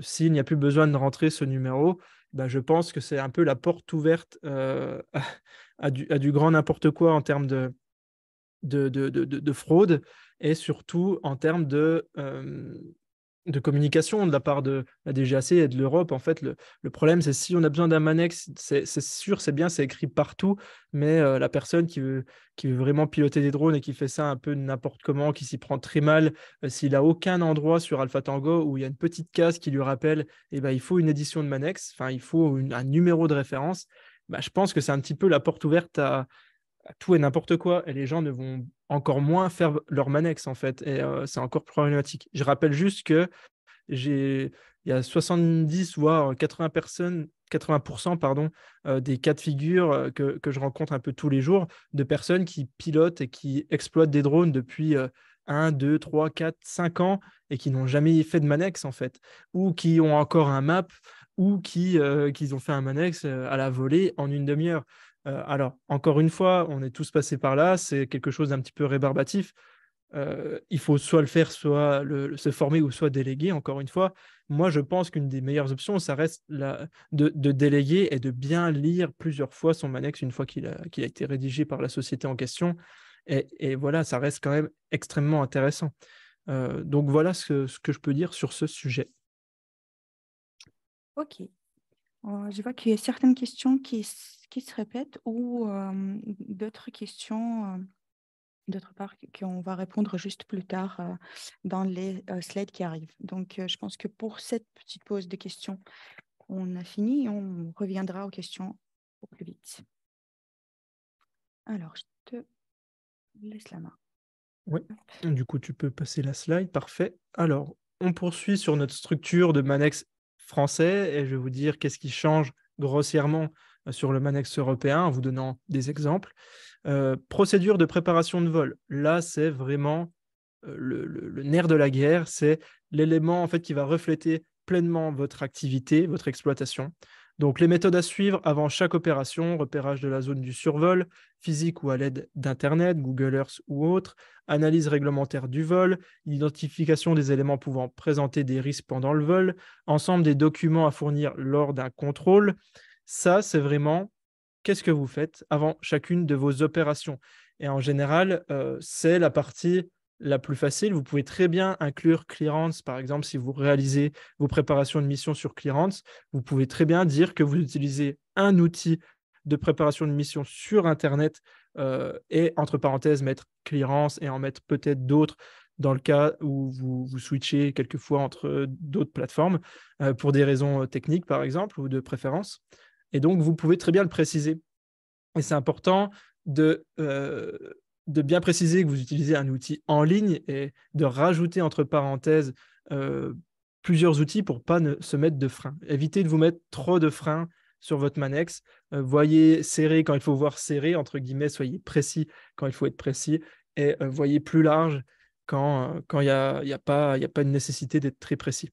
Ensuite, ce qui est très important de comprendre, c'est que là, la méthode à suivre avant chaque opération, ça, dans le Manex EU, le Manex européen, le système est le même. Par contre, au niveau des procédures générales en vol, moi, ce que j'ai pu remarquer, c'est que là, on a généralisé ça dans procédure générale en vol, normale et d'urgence. Et par contre, sur le Manex européen, on fait beaucoup plus la distinction entre toutes les procédures qui sont normales, d'urgence, de contingence, et même après la situation d'urgence, en fait, il y a une chronologie qui est beaucoup plus intéressante, et je trouve ça beaucoup plus intéressant de chapitrer de cette façon-là, et ça permet d'y voir, même pour nous, pour la rédaction, d'y voir beaucoup plus clair. Mais c'est à ce moment-là que vous dites comment ça se passe dans un vol à situation normale et comment ça se passe quand vous êtes dans une situation d'urgence. Donc, tout type, il faut décrire les situations d'urgence, il faut savoir quelles sont les situations d'urgence. Si par exemple, pour vous, quand le drone sort de sa zone d'évolution normale, ça devient une situation d'urgence, qu'est-ce que vous faites? Vous mettez un coup de stick vers la droite pour qu'il revienne dans sa zone. Si ça ne marche pas, qu'est-ce que vous faites? Vous faites un RTH. Si ça ne marche pas, qu'est-ce que vous faites? Vous atterrissez immédiatement. Si ça ne marche pas, qu'est-ce que vous faites? Vous appuyez sur le bouton d'arrêt d'urgence, etc., etc. Et ça, c'est hyper important. C'est-à-dire que si vous foncez dans un monument historique et que dans vos procédures générales en vol normales et d'urgence, vous avez mentionné que vous deviez appuyer sur les boutons d'arrêt d'urgence parce que vous avez mis un module coupe-circuit sur votre drone, et en fait, le drone a foncé dans le monument, vous auriez eu le temps, parce que c'est décrit dans vos procédures, vous auriez eu le temps d'appuyer sur ce bouton, et vous ne l'avez pas fait. Malheureusement, ça devient une faute, et donc vous ne serez pas assuré. Donc, il faut vraiment faire attention sur la justesse de ces éléments-là. Pour moi, c'est à cet endroit il faut voir serré, il faut voir précis. Voilà, c'est très important. Au niveau des informations des drones, donc là, encore une fois, les informations sur les drones, catégorie et description de chaque drone, performance opérationnelle, limitation constructeur et restrictions opérationnelles, etc., etc. Ces informations, vous les avez soit fournies par votre constructeur, soit par l'homologateur, dans certains cas de figure, qui vous a mis le module coupe-circuit ou les systèmes de parachute, et où vous aurez en fait tout ce qu'il faut, dont le manuel d'utilisation et d'entretien de chaque drone.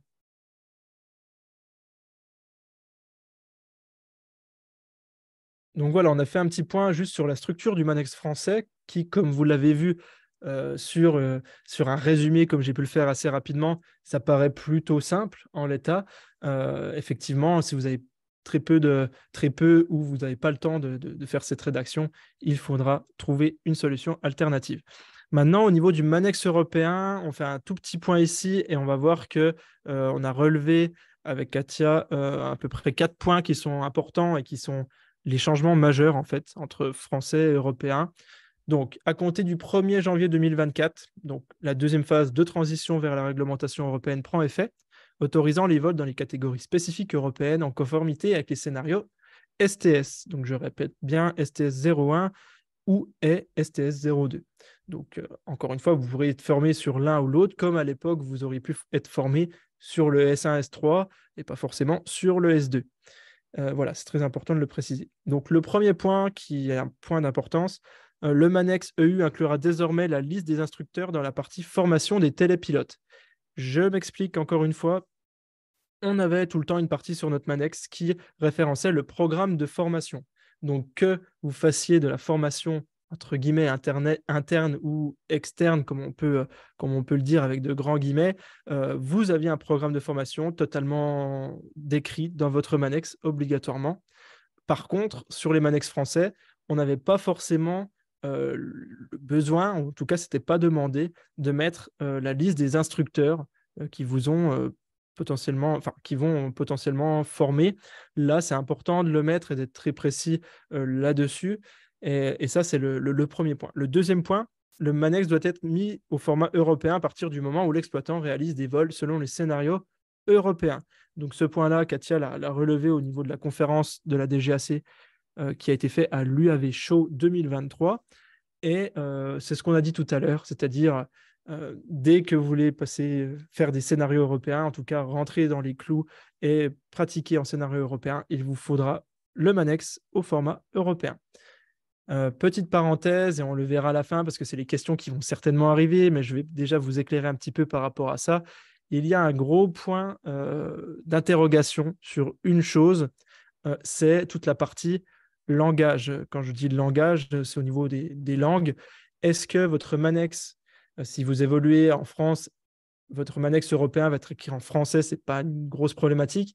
Mais si vous voulez voler en Italie, en Espagne, par exemple, ou en Allemagne, potentiellement, votre Manex au format européen devra avoir une traduction à l'identique en mode européen, mais avec, par exemple, la langue dans le pays dans lequel vous allez opérer. Soit ça va être ça qui va se passer, soit l'EASA va définir que potentiellement la langue par défaut de votre Manex devra être l'anglais, par exemple. Et ce qui veut dire que vous devrez obligatoirement avoir le Manex dans la langue que vous pratiquez, votre langue maternelle en soi, donc le français, ou du moins dans la langue sur le pays où vous résidez, et d'avoir le Manex potentiellement en anglais ou dans la langue du pays en question où vous allez voler. Alors, voilà, ça, c'est des spécificités, mais qui ont quand même une légère importance, parce qu'il faut se dire que quand on traduit un Manex de français à anglais, on a beau utiliser les meilleurs outils d'intelligence artificielle, c'est bien, mais il y a des termes qui ne vont pas être corrects, et pour faire des vérifications, ça va coûter énormément d'argent, ça va vous prendre du temps de le traduire. Donc, c'est des notions quand même tout de même importantes. Nous, on vend nos formats de Manex européens pour l'instant aux Français. On commence à les ouvrir aux autres pays du monde, d'ailleurs. On commence à les commercialiser à grande échelle, mais on prend tout le temps des pincettes pour l'instant pour les traductions et faire les choses vraiment correctement. Il faut juste comprendre qu'un Manex européen pour voler en France ne sera pas forcément identique qu'un Manex européen pour voler en Italie. Pourquoi? Parce que vous aurez des préconisations en fait pour chaque pays et des différences qui vont se faire sur chaque pays. L'exemple typique, c'est la France. La France, on est les seuls, quasiment les seuls, à avoir des demandes préfectorales à faire quand on veut voler, par exemple, en agglomération. Dans les autres pays proches de chez nous, par exemple, ça n'existe pas. Littéralement, ça n'existe pas, et c'est potentiellement d'autres démarches qui sont à faire et qui sont spécifiques à chaque pays. Donc ça, encore une fois, vous verrez, on vous a mis un petit lien bien sympathique tout en bas, c'est marqué plateforme d'activité drone des pays de l'UE, et donc ce qui permet de voir qui vous pouvez appeler pour vous renseigner, pour avoir toutes les informations qu'il vous faut, sur quel site il faut aller. Et ça, c'est juste parfait. C'est l'EASA qui nous met ça à disposition. Donc voilà, pour tous ceux d'entre vous qui aiment bien voler partout dans le monde et surtout en Union européenne, eh ben, franchement, c'est le site qu'il vous faut et c'est le lien qu'il vous faut. Voilà. Parenthèse fermée par rapport aux différentes langues de votre Manex. Pour l'instant, ne vous prenez pas la tête si vous volez en France et que vous voulez voler dans les futurs STS 01 et 02, faites-le en français. Et dès que vous aurez une opportunité de voler ailleurs en Union européenne, essayez au moins d'avoir le format en anglais, traduit en anglais, pour que ce soit compréhensible par la majorité des autorités compétentes. Et ensuite, si vraiment il le faut, eh ben, faites la traduction intégrale de votre Manex en changeant les informations qui sont nécessaires pour chaque pays. Bref, parenthèse fermée. Troisième point, pour les exploitants qui souhaitent poursuivre leur vol en scénarios nationaux, il n'y a donc pas d'urgence à modifier leur Manex. Donc là, on le répète encore et encore, vous pouvez être tranquille, comme moi j'aimerais l'être, jusqu'à la fin 2025, tout simplement, avec votre Manex en l'état. Ou si vous n'en avez pas encore, n'hésitez pas à nous contacter pour avoir plus de renseignements.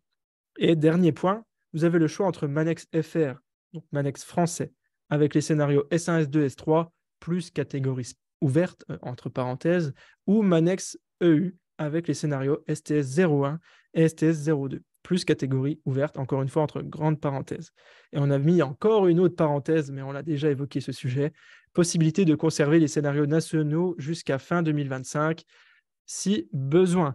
Donc ça, voilà, c'est à prendre avec des pincettes au niveau de ça, c'est-à-dire est-ce que vous pouvez faire un Manex au format européen avec des notions et des références au scénario S1, S2, S3 dans le cadre, par exemple, d'un télépilote dans votre structure qui peut opérer que dans ces scénarios-là. Voilà, je mets ça avec des pincettes, mais je pense que ça va être possible, ou ça va être en tout cas ça va être envisageable parce que pour moi, on va se retrouver tous dans la même situation quand on va vouloir former des nouveaux télépilotes. Petit lien juste en dessous, n'oubliez pas si vous voulez voir toutes les, on va dire, les grandes instances de chaque pays, savoir quelle formation spécifique il faut en plus des formations que vous aurez réalisées pour pouvoir voler dans chaque pays, parce que ça aussi, c'est un point d'importance. Vous pouvez avoir envie de voler en Italie avec votre formation STS 01, 02 et votre Manex tout beau, tout frais en Manex européen, mais vous allez tomber face à des murs parce que, comme je l'ai dit, chaque pays en fait un petit peu à sa sauce, fait un petit peu comme il le souhaite, si vous préférez, et vous allez devoir vous conformer à cela. Voilà, je pense qu'on a fait un bon petit tour sur ces points.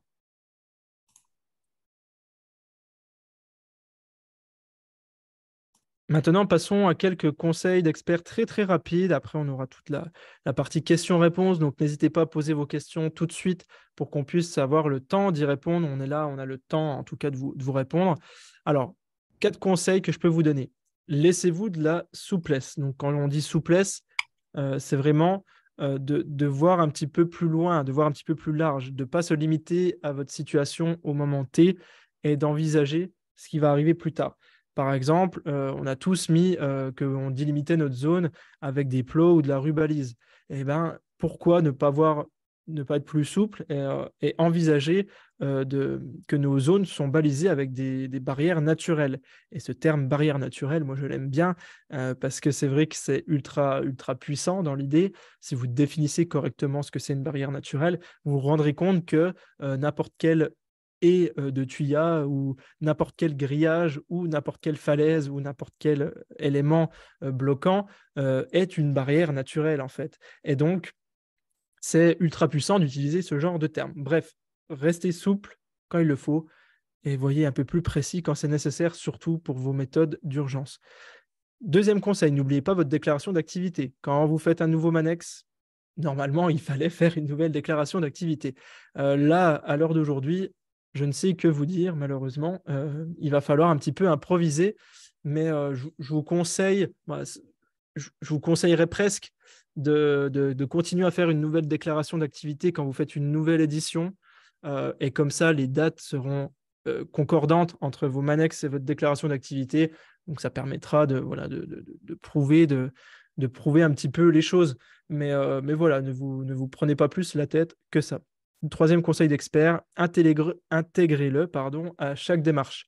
Ça, je ne le faisais pas avant. Et depuis que je le fais, je trouve quand même que c'est un gage de sérieux, un gage sécuritaire pour vos clients, pour tout le monde en fait. Donc, Clearance permet de le faire si vous rentrez votre Manex directement sur l'outil Clearance.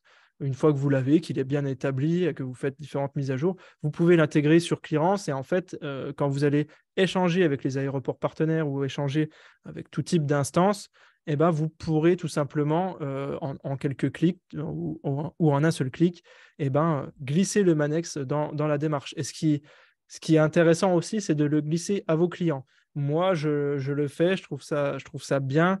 Et en général, les clients, vous l'avez vu, vous allez échanger avec votre client principal et quelquefois, il y a d'autres personnes qui font partie de cet écosystème-là. Et c'est souvent très, très divers et varié. Il peut y avoir les communes qui viennent se mêler à tout ça, enfin, voilà, la préfecture ou autre. Et donc, n'hésitez pas à intégrer votre Manex. Ce sera toujours un gage de sérieux. Et au moins, si vous perdez votre Manex papier et que vous avez un problème sur votre Drive et que vous n'avez plus du tout votre document, il sera intégré au moins dans la démarche. Bref. Quatrième conseil, n'attendez pas le dernier moment. Alors là, je me permets du coup de lancer un petit peu le sujet. Nous, on a une offre promotionnelle jusqu'à le dernier jour de 2023 pour la rédaction des Manex pour 10 rédactions, donc pour 10 personnes parmi vous qui regardez ce webinaire, soit en présentiel, soit en replay, avec un code promo que l'on mettra soit à disposition en dessous, soit dans le slide suivant, mais je pense qu'on va vous le mettre à disposition. Et c'est un code promo qui va vous permettre d'économiser beaucoup d'argent pour la rédaction du Manex. Et il n'y a que 10 places, en tout cas que 10 rédactions que l'on pourra faire avant la fin de l'année sur des Manex français. Voilà, donc n'attendez pas le dernier moment, c'est-à-dire que n'attendez pas d'avoir des missions extrêmement risquées avant de faire votre Manex. C'est pas comme ça que ça marche. Il faut malheureusement en fait faire votre Manex avant toute mission, avant tout commencement de vol.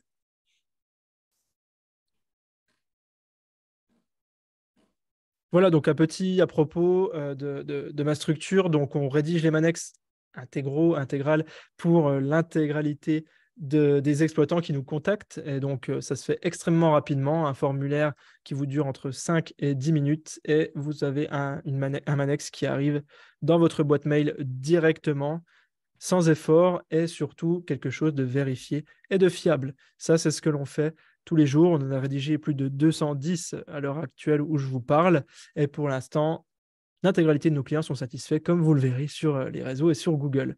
Et deuxième point, consulting de mise en règle des exploitants. Beaucoup parmi vous, si vous êtes présents, c'est que vous êtes un petit peu, pas forcément perdu, mais vous posez des questions et les bonnes questions.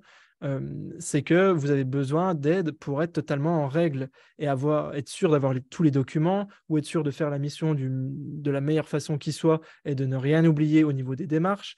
Eh ben, n'hésitez pas à nous contacter pour du consulting. Vous aurez toutes les infos sur le site digital-ambition.fr, mais surtout, contactez-nous par téléphone, par mail, qu'on puisse discuter ensemble.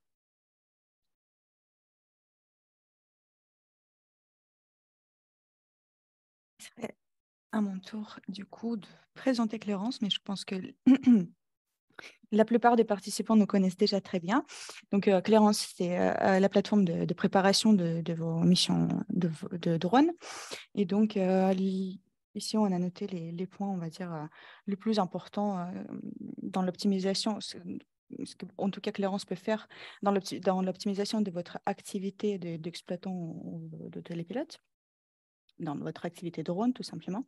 Donc, analyse complète réglementaire de vos missions avec le listing comme vous le voyez ici. Donc, vous voyez les contraintes à traiter, les notamment importants. Vous voyez aussi les contraintes non impactantes, donc ce qui est à votre proximité, mais qui affectent pas exactement votre zone de vol.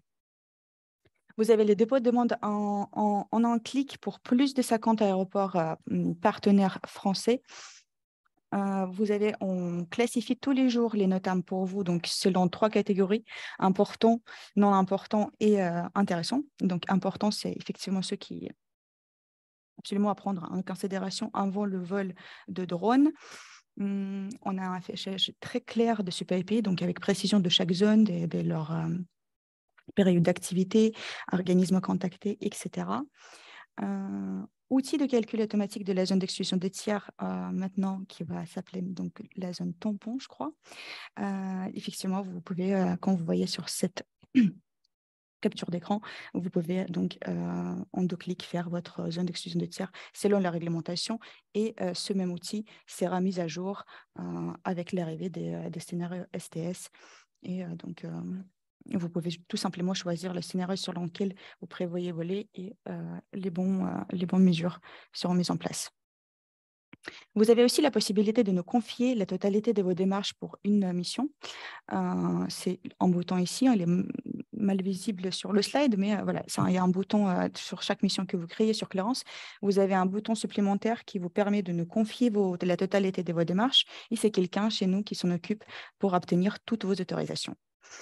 Et centralisation, tout simplement, voilà, globalement, centralisation de toute votre activité de télépilote sur Clérance. Vous pouvez télécharger vos documents, centraliser en fonction des documents de télépilote, des documents des drones, documents d'exploitants. Tout ça, ça range selon différentes catégories. Vous avez aussi ensuite les rappels. En fait, si jamais un de vos documents est expiré, vous avez des rappels de notre part, de notification par mail. Voilà, vous avez aussi le lien vers notre plateforme pour ceux qui n'ont pas encore utilisé, peut-être. Et je passerai avec plaisir à vos questions et je vous remercie tous déjà pour la participation. On a déjà quelques questions. N'hésitez pas, si vous avez encore des questions, à les poser sur le chat ou à activer votre micro et le poser de vive voix. En tout cas, moi, j'ai noté quelques questions. Il y en avait certaines, donc pour moi, cette option de Clérance est-elle gratuite? C'était, je suppose, par rapport à suivi d'activité qui on avait présenté dans la partie bilan annuel. Donc, effectivement, le suivi d'activité, la possibilité d'archiver des missions, de préciser le temps, le domaine, enfin, la catégorie de ce vol, tout ça, c'est disponible pour tous les types d'abonnements ou d'accès à Clarence, plutôt de type d'accès à Clarence. Donc, même si vous êtes en gratuit, c'est toujours disponible et vous pouvez, donc, vous créez les missions dans votre compte, vous pouvez les archiver et donc avoir un suivi d'activité complet à la fin de l'année, au début de l'année plutôt, vu qu'on remplit ça en janvier. Sinon, on avait aussi des questions.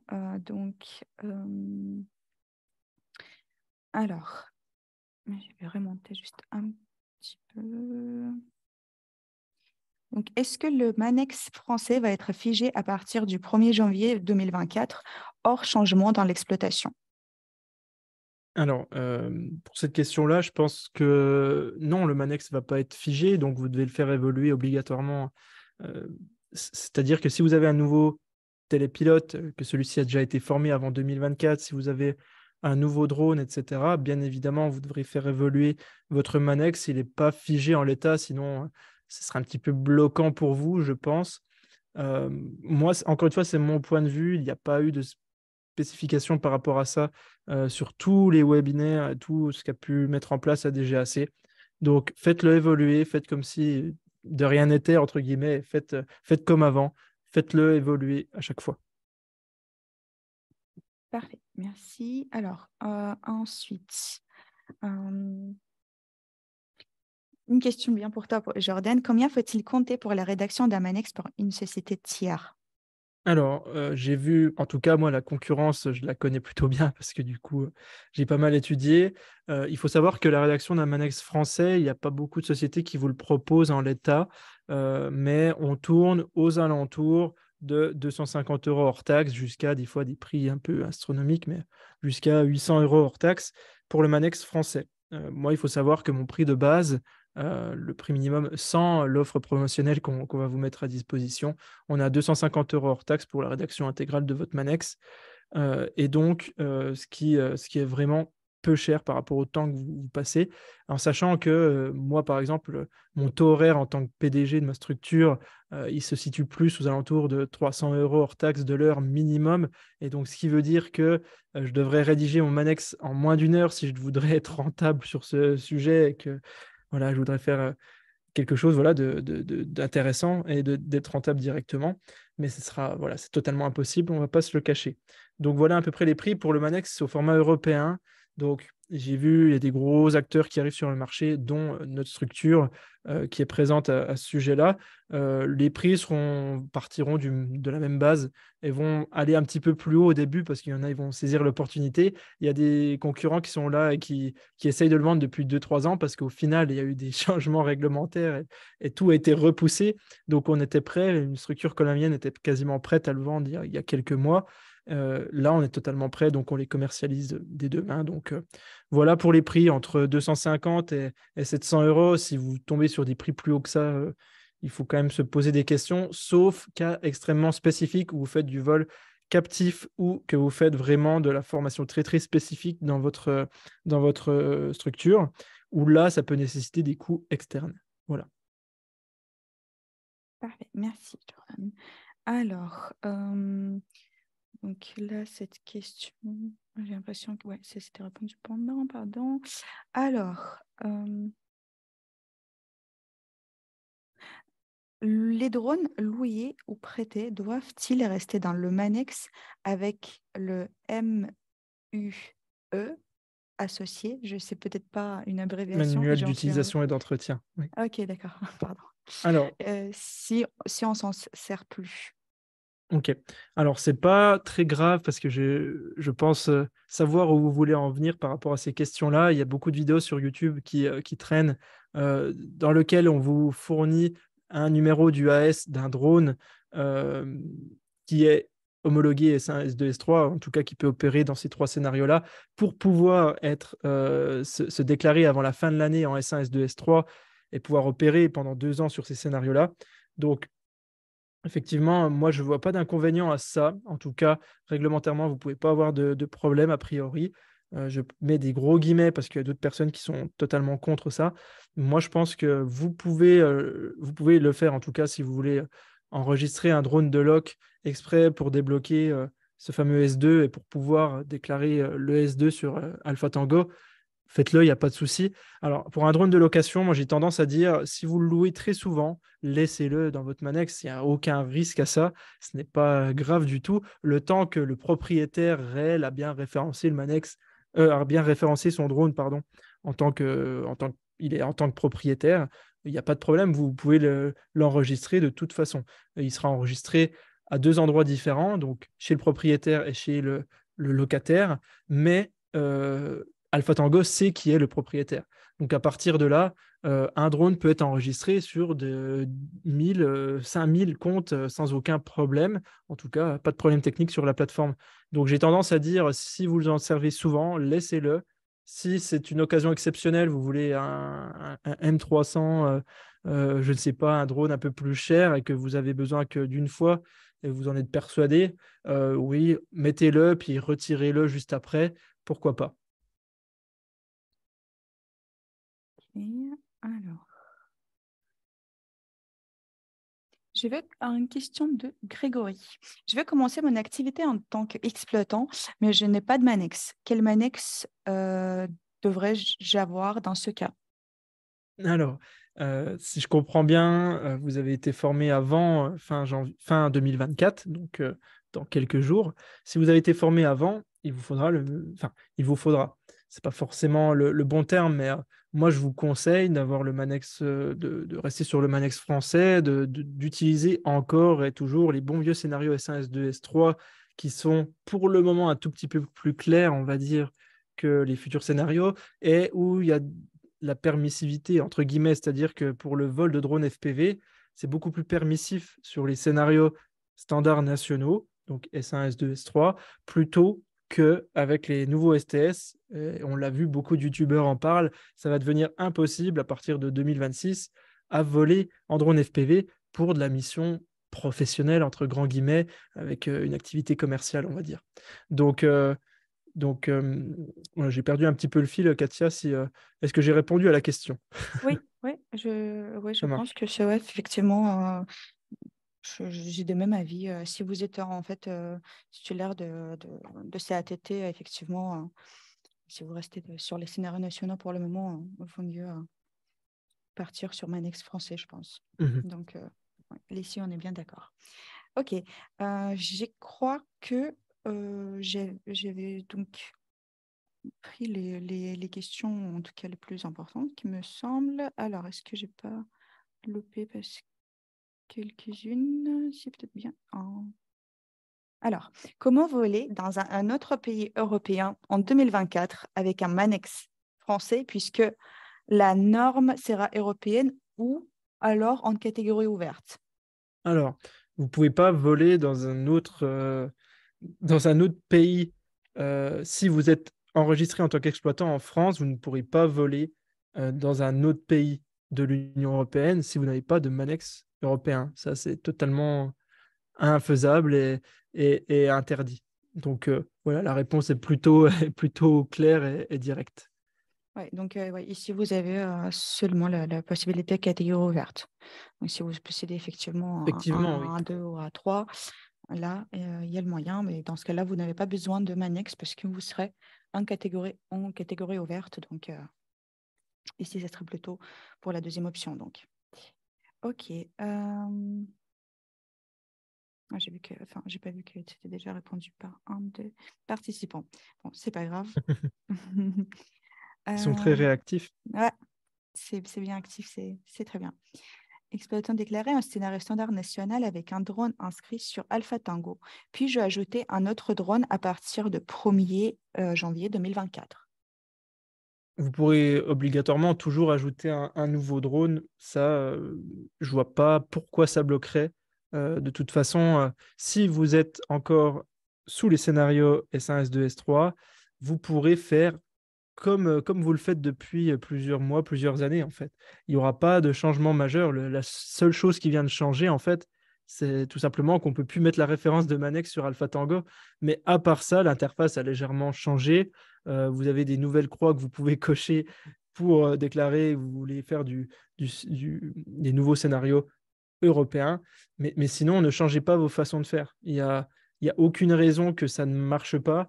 Vous pourrez très bien utiliser, par exemple, un Mavic 2 Pro que vous achetez pour X ou Y raison en occasion en 2025. Vous pouvez très bien le mettre dans votre Manex, le rentrer, l'intégrer sous Alpha Tango et travailler avec sans aucun problème majeur. Ok, donc, question de Timothée. J'ai entendu FPV en 2026, mais je n'ai pas eu le temps de saisir exactement ce qu'il en était. Une petite précision, s'il vous plaît. Alors, si on en croit les vidéos de certains youtubeurs, moi, je ne suis pas rentré dans les détails de toute la réglementation européenne. Moi, je me suis concentré sur la réglementation qui m'était utile pour la rédaction des Manex. Mais dans la grande, dans l'idée et dans tout ce qu'on entend, en tout cas, ça va devenir impossible, voire enfin, quasiment impossible, voire totalement impossible de faire du FPV dans ce cadre-là, en fait. Enfin, en tout cas, de voler en FPV pour faire une activité commerciale, ça va devenir littéralement impossible. Parce que il y a plein de choses qui ne concordent pas. Ça va être impossible de toute façon de les mettre dans des classes comme les C1, C2, C3, C4, etc. Ça va être impossible de les faire rentrer dedans. Alors, très franchement, je pense que la hype du FPV va un petit peu redescendre en 2026, ça c'est une certitude. Mais de dire que c'est totalement impossible, je ne pense pas. Je pense qu'il y a des experts il y a des personnes un peu plus expertes que moi sur la partie FPV dans le chat et qui pourront en dire beaucoup plus. Alors, on a a priori Pierre-André qui dit en A2, drone de classe C2, cela sera possible.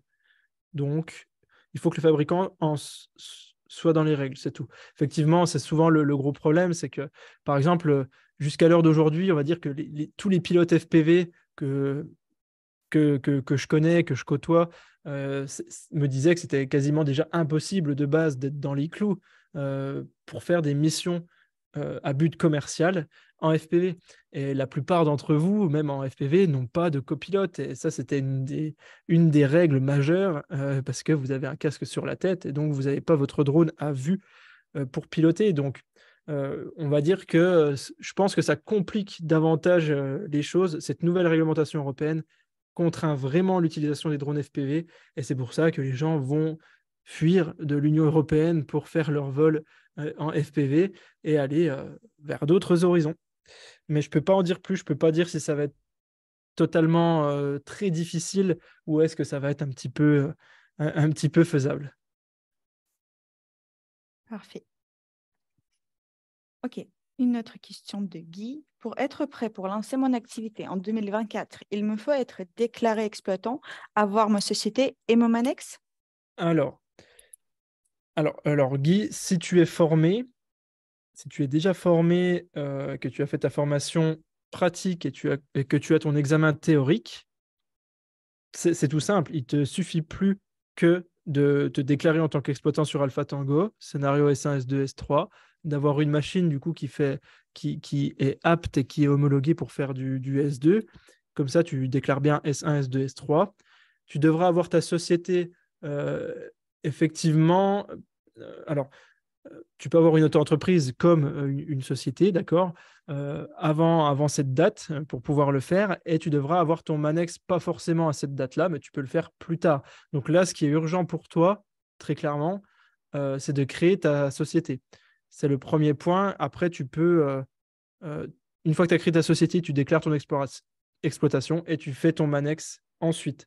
Si tu as besoin de finances, etc., pour ton Manex, attends le début d'année sans aucun problème. Mais le plus urgent, c'est les deux points que tu as cités en premier. Parfait. Alors, je crois que je n'ai plus de questions, à part si j'ai loupé un. Et dans ce cas-là, n'hésitez pas à me relancer dans le chat si je n'ai pas remarqué votre question. Mais j'ai l'impression qu'on est arrivé au bout. Alors, je vois juste Georges qui, je pense qu'on va clôturer le webinaire vers 19h30 comme convenu. Georges qui précise FPV possible en spécifique sous PDRA ou SORA en Open A3 et comme dit Pierre en A2 si les constructeurs sortent un FPV C2. Alors c'est très très intéressant. On n'a pas beaucoup parlé dans ce webinaire parce que ce n'était pas le sujet majeur. On n'a pas parlé des PDRA ou SORA. Donc les PDRA, c'est Predefined Assessment Risk, quelque chose comme ça. Mon anglais n'est pas forcément très beau, mais en gros, c'est dès que vous voulez faire quelque chose qui sort du cadre des STS 01 et STS 02, et ben, vous allez utiliser un PDRA qui est quelque chose de prédéfini, qui est en fait comme si, comme si vous aviez des modèles, en fait, par exemple pour l'agriculture ou ce genre de choses, vous avez des modèles prédéfinis qui vont coller avec ce que vous allez faire et vous allez pouvoir vous en servir. Donc, c'est plutôt simple. Par contre, le SORA, donc c'est totalement autre chose.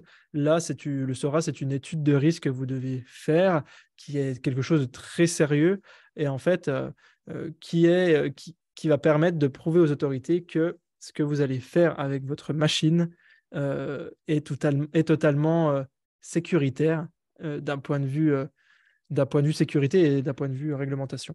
Donc, c'est deux choses différentes. Le PDRA, il y en a déjà plusieurs qui existent. Je crois qu'il y en a 6 à l'heure où je vous parle, ou peut-être un peu plus.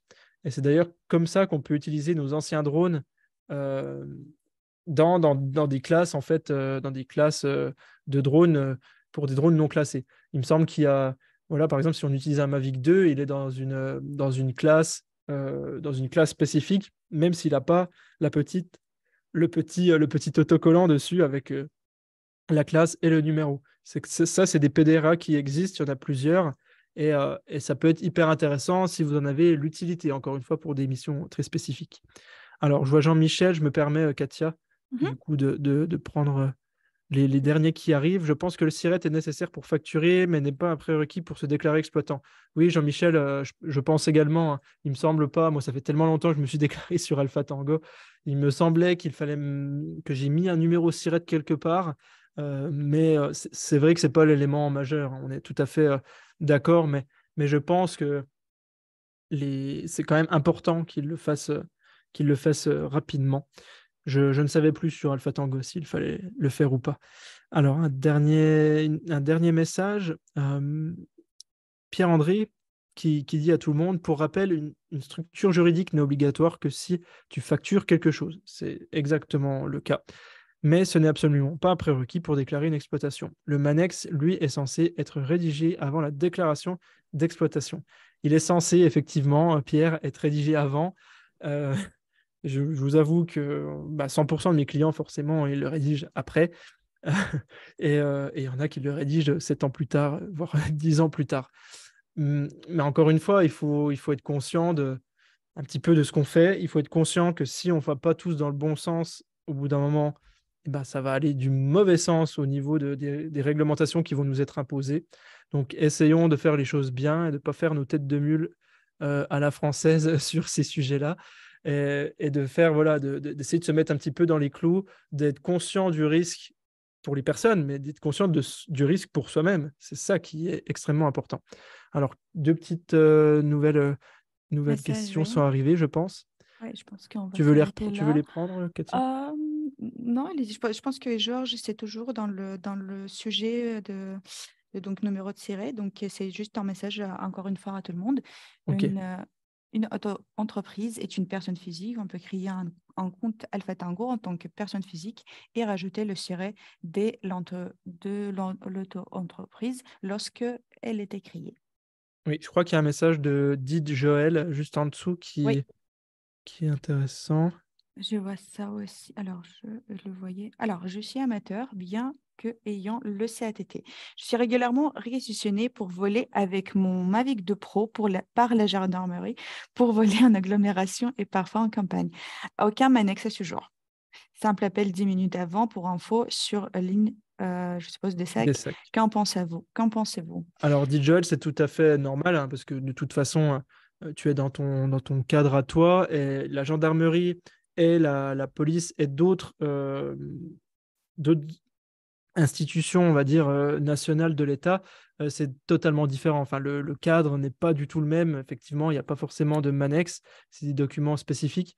Moi, j'ai eu le cas, j'avais contacté, j'essayais de vendre mes Manex à d'autres personnes et je suis tombé sur des gens de la gendarmerie ou des pompiers ou de la police. Et en fait, ils n'en ont strictement pas besoin parce qu'ils sont considérés en télépilote d'État ou enfin, en tout cas, ils utilisent des aéronefs d'État, c'est ce qui se dit, et c'est une exploitation qui est étatique, c'est-à-dire que vous sortez vraiment des clous. Donc, effectivement, dit Joël, je ne pense pas grand-chose par rapport à ça. Je suis plutôt d'accord et c'est normal enfin, c'est normal. Euh, L'État, pour des situations d'urgence, le Covid était peut-être un mauvais exemple, on va dire, mais ils ont réquisitionné par exemple tous les Mavic 2 Pro, je me rappelle, à une période, et ils ont pris celui de ma structure pour pouvoir diffuser des messages aux haut-parleurs dans les rues, etc. Je ne suis pas sûr à 100% que ce soit l'urgence ultime qui nécessite de faire voler des drones en pleine rue comme ça. Mais bref, c'est intéressant, quoi. Alors, je vois d'autres questions. Alors, peut-on adapter un Manex EU au scénario national, c'est-à-dire sans parler des STS 01 et 02, et avant 2026, le réviser pour parler de ce dernier? Alors, comme dit Pierre-André, je vois pas l'intérêt. J'ai bien compris ta question. Enfin oui, ça n'a aucun intérêt parce que le Manex au format européen est vraiment justement fait pour ça, en tout cas, pour rentrer dans ces vols en catégorie spécifique qui sont à risque modéré, on va dire. Donc, aucun intérêt, comme l'a très bien dit Pierre-André. À bientôt, à bientôt, André. Oui, merci. Super. Merci Super. André. Et à bientôt. Alors, je crois il arrive un dernier message et je pense que on lit celui-là et on va fermer la session. Donc, il existe un arrêté spécifique pour ces cas-là, arrêté du 24 mars 2023, fixant les conditions d'utilisation des aéronefs militaires et des aéronefs appartenant à l'État et utilisés par les services de douane de sécurité publique. Voilà, donc une réponse Parfait. de Merci, donneur Georges. avec l'arrêté et la date. Ok, donc je pense que pour aujourd'hui, on a bien exploré donc Manex français et Manex européen. J'espère que pour vous, c'était utile.